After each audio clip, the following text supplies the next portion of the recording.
وَلَٰكِن كُونُوا رَبَّانِيِّينَ بِمَا كُنتُمْ تُعَلِّمُونَ الْكِتَابَ، وہ سورہ آل عمران آیت نمبر 79 اس کے تحت وہ معنی بیان کرتے ہیں کہ اس کا معنی ہے کہ جو بھی قرآن اور کا علم پڑھے، قرآن اور حدیث کا علم سیکھے، اس کے لیے لازم ہے، حق ہے اس کے اوپر کہ ان یکون فقیہا، کہ وہ فقیہ ہو۔ اگر اس کے پاس یہ درجہ میسر نہیں ہے تو اس کو حق نہیں پہنچتا کہ وہ قرآن مجید اور حدیث کی تعلیم دے، فنون کی علم کی بڑی باتیں کہے۔ اسی کو امام بخاری نے الحلماء الفقہاء کہا تھا، ربانیون کا۔ امام دارمی نے لولا ینہاہم الربانیون والاحبار، سورہ المائدہ کی تفسیر میں عالم ربانی کی تفسیر کرتے ہوئے امام حسن بصری کا قول لائے ہیں۔ امام حسن بصری رضی اللہ تعالیٰ عنہ یہ جلیل القدر تابعین میں سے ہیں، وہ فرماتے ہیں کہ ربانی عالم صرف ان لوگوں کو کہا جاتا ہے الحکماء العلماء، جو علماء بھی ہوں اور حکیم بھی ہوں۔ حکیم کا مطلب مطب والا حکیم نہیں ہے، وہ معجون اور شربت عرق والا حکیم نہیں۔ حکماء صاحبان حکمت ہوں، یعلمکم الکتاب والحکمہ، جس کے پاس علم بھی کامل ہو اور حکمت و دانائی بھی کامل ہو۔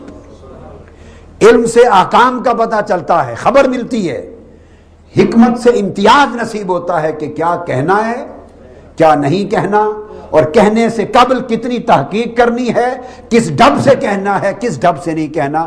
یہ چیزیں علم نہیں دیتا، یہ چیزیں حکمت دیتی ہے۔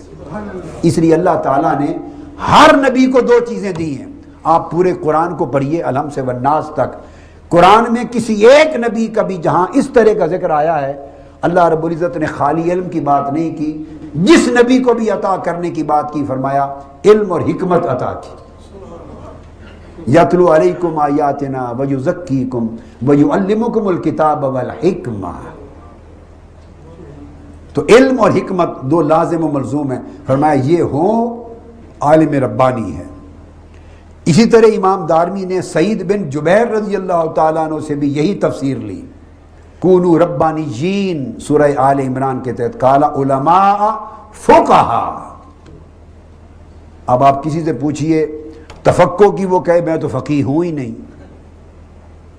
تو اگر آپ کو خود اقرار ہے کہ میں فقیہ ہوں ہی نہیں، تو پھر بقایا تفقہ نہیں ہے تو تکلف کیوں کرتے ہیں؟ اگر تفقہ نہیں تو تکلف کیوں کرتے ہیں؟ اس سے فتنہ پیدا ہوگا۔ ہاں پھر بھی ایک میدان ہے، امر بالمعروف کا ہے، نہی عن المنکر کا ہے، دعوت الی الخیر کا ہے، سادہ سادہ باتیں۔ اللہ رب العزت نے یسرنا القرآن للذکر فہل من مدکر، ذکر واعظ نصیحت کی باتوں کے لیے اللہ نے قرآن کو حدیث کو آسان کیا ہے۔ بس انہی باتوں تک رہیں، اس سے اوپر کی باتوں میں نہ جائیں جس سے الجھن پیدا ہو جائے اور ساری امت الجھن میں مبتلا ہو جائے۔ ان چیزوں سے گریز کیا جائے۔ اور پھر یہاں پر اس علم کے لیے ایک بڑا عجیب ادب بیان کیا امام دارمی نے، اور روایت کیا امام سفیان بن عیینہ سے۔ اور سفیان بن عیینہ بھی ان ائمہ میں سے ہیں جو رجال ہیں بخاری کے، مسلم کے، ابو داؤد کے، ترمذی کے، نسائی کے، ابن ماجہ کے، دارمی کے، بزار کے، امام عبد الرزاق کے، ابن خزیمہ کے، کل ائمہ کے رجال میں سے۔ اور ہر ایک نے، اور علم الجرح و تعدیل پر، اسماء و رجال پر، اصول حدیث پر جو لوگ سند تھے، جن کی بات پر جا کے بات ختم ہو جاتی تھی، یہ ان لوگوں میں سے ہیں۔ سفیان ثوری ہوں، عبداللہ بن مبارک ہوں، سفیان بن عیینہ ہوں، عبد الرحمن بن مہدی ہوں، یہ وہ لوگ ہیں کہ جو بانی ہیں علم الحدیث کے۔ وہ بیان کرتے ہیں کہ علم سے مراد کیا ہے۔ اب بڑی عجیب بات کی، فرمایا علم کا معنی 5 چیزوں کو جمع کرنے کا نام علم ہے۔ 5 چیزوں کو جمع کرنے کا نام علم ہے۔ یراد للعلم، علم سے مراد یہ ہے الحفظ، پہلے آدمی اس علم کا حافظ ہو، یعنی اس کو اتنا پڑھے اور اس کا اتنا ضبط کرے کہ اس کی تمام جہات پر اگر ایک موضوع پر بات کرنا چاہتا ہے، اور ایک روایت ہے، یہ عالم کا کام نہیں ہے کہ ایک کتاب میں روایت پڑھی اور آگے بیان کر دی۔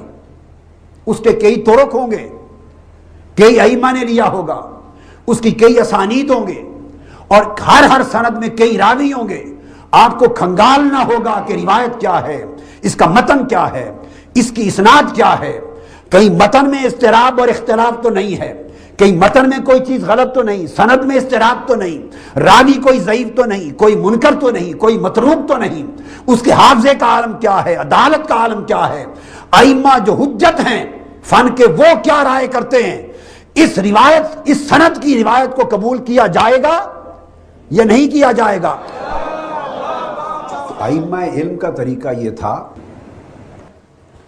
اور اس کو علم قرار دیا جا رہا۔ امام دارمی فرماتے ہیں کہ علم یہ ہے کہ سب سے پہلے وہ حافظ ہو، مراد اس سے حافظ قرآن نہیں لے رہے، وہ اس علم کا حافظ ہو، یعنی وہ احاطہ کرے اس موضوع پر کتنی روایات آئی ہیں، کتنے اسانید سے آئی ہیں، کتنے طرق سے آئی ہیں، اور ان اسانید پر کیا جرح ہوئی ہے، تعدیل ہوئی ہے، ان راویوں پر کیا بات ہوئی ہے، کس پائے کی سند ہے، کس متن کا حال کیا ہے، اور کل کتنے طرق سے کتنے متون اور کتنی روایات آئی ہیں، پھر ان کا موازنہ کرے، کہیں تضاد تو نہیں، اختلاف تو نہیں، اضطراب تو نہیں، تطبیق بنتی ہے نہیں بنتی، پھر اثبت اور ارجح کیا ہے، کس کو لیا جائے کس کو چھوڑا جائے۔ جو شخص ان تمام چیزوں پر حاوی نہیں ہے، اس کا مطلب ہے اس کے پاس اس علم کا حفظ نہیں، اور جس کے پاس حفظ نہیں وہ اس سبجیکٹ میں صاحب علم ہی نہیں ہے، اس کو بات نہیں کرنی چاہیے۔ آپ تو شادی بیاہ کے لیے کھانا بنانا ہو یا کوئی دعوت کرنی ہو، پکوڑے بنوانے ہو، تو 10 پکوڑے بنانے والوں کے ٹیسٹ کرتے ہیں کہ یہ کس سطح کا پکوڑا بنانا جانتا ہے، پکوڑے بنانے کا فن اس کا کتنا ہے، آپ کھنگالتے ہیں۔ کھانا بریانی بنانی ہو، شادی کا مینیو بنانا ہو، 10 پارٹیوں کو چیک کرتے ہیں، ہر آدمی کا اپنی سطح ہے۔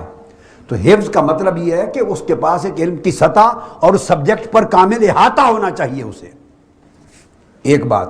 دوسری بات عمل، پھر اس علم پر عمل ہو، وہ علم اس کے عمل میں ہو۔ اس لیے ائمہ کا طریقہ، تابعین کا طریقہ، تبع تابعین کا یہ تھا کہ ہم جس سے حدیث لینے جاتے، امام دارمی نے روایت کیا ہے، حدیث لینے جاتے جلد اول سنن دارمی میں، تو ہم سیدھا جا کے سینکڑوں میلوں کی مسافت بھی طے کر کے جاتے، ایک شہر سے دوسرے شہر، پتہ چلتا کہ فلاں کے پاس آقا علیہ السلام کی ایک حدیث ہے، تو اس کی روایت لینے جاتے تو ڈائریکٹلی جا کے حدیث نہیں لیتے تھے، اس سے پوچھتے نہیں تھے، جا کے بیٹھ جاتے، نماز کے وقت کا انتظار کرتے کہ نماز کیسے پڑھتا ہے، یہ نہیں کہ پڑھتا ہے یا نہیں پڑھتا، نہیں، نماز کیسے پڑھتا ہے، اس کے نماز کی ادائیگی، اس کا ذوق، اس کی کیفیت، انہماک، اس کا حال نماز میں کیا ہے، پھر اس کی سمت، اس کی سیرت و کردار کو دیکھتے، اس کے تقوی کو دیکھتے، اس کے زہد و ورع کو دیکھتے، دن بھر اس کے قول اور عمل کو دیکھتے۔ جب یہ سارا کچھ دیکھ کر اطمینان کرتے اور ہر چیز میں اس کو پائے کا آدمی پاتے، تب بتاتے کہ ہم فلاں شہر سے حضور کی حدیث لینے آئے ہیں صلی اللہ علیہ وسلم، تب وہ روایت کرتا اور ہم حدیث کا سماع کرتے۔ عمل۔ تیسرا استماع، پھر کامل سماع، حدیث کی سماعت کرنا کامل، اور علم کو سماع کرنا، علم سماع سے ہمہ تن گوش ہو کر کسی سے سننے سے آتا ہے، اور سماع زانوِ تلمس طے کر کے آدمی صاحبان فن کے پاس پڑھے گا تو سماع ہوگا۔ آج تو وہ زمانہ ہے، میں تو ٹی وی پر دیکھتا ہوں بعض اوقات ٹی وی چلا کر، وہ لوگ جنہوں نے زندگی میں دین کے علم کا سماع ہی نہیں کیا، بلکہ یہ عالم ایسے لوگ بھی دین پر گفتگو کرتے ہوئے پاتا ہوں کہ جن کو اگر کہہ دیا جائے کہ لفظ سماع لکھ دیں تو انہیں سماع کا لفظ بھی لکھنا نہ آئے، انگلش لکھ لیں گے۔ کوئی سائیکالوجی کے سبجیکٹ کا آدمی ہے، کوئی سوشیالوجی کا ہے، کوئی سائنس کا ہے، کوئی فزکس کا ہے، کوئی جرنلزم کا ہے، کوئی فلسفی کا ہے، میں دیکھتا ہوں اور پہچانتا ہوں، اسی پاکستان کے تعلق میں اور پنجاب یونیورسٹی میں ایک زندگی گزاری ہے، میں پہچانتا ہوں چہروں کو، اور مجھے علم ہے کہ وہ دین کے علوم کی ABC سے بھی واقف نہیں ہے۔ ایک کتاب تو درکنار، ایک رسالہ، ایک صفحہ بھی علوم دین کا نہیں پڑھا، انگلش آتھرز کے ذریعے کچھ مختلف چیزیں پڑھی، اور وہ بیٹھ کر آج قرآن اور حدیث اور علوم دینیہ پر گفتگو کر کے رائے زنی کرتے ہیں۔